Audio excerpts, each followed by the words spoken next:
কোতোয়ালি থানার ওসি মহোদয় জনাব মোহাম্মদ মাহিনুল ইসলাম স্যার এসে বুঝেছেন।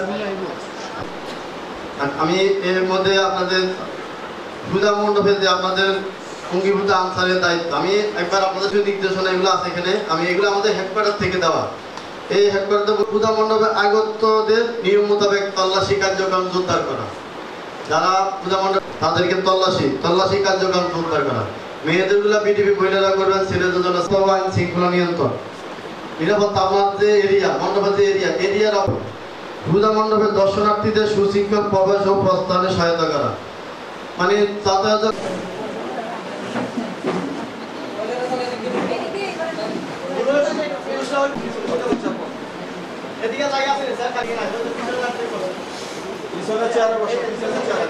এখানে সিভিলে কেউ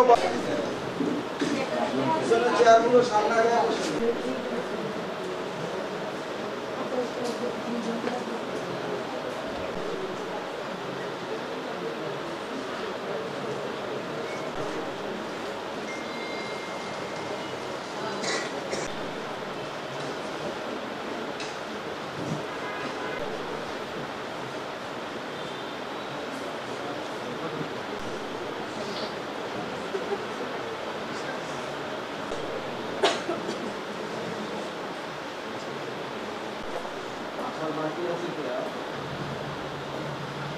করে থাকেন সেটার দায়ী আপনি, এবং সেটার জন্য উপজেলা আনসার বিডিপি অফিস, উপজেলা আনসার বিডিপি কর্মকর্তা বা কাউ, আপনি আগে চিন্তা করতে হবে যে আমি কোথায় যাব, কোথায় যাওয়ার জন্য রওনা দিছি।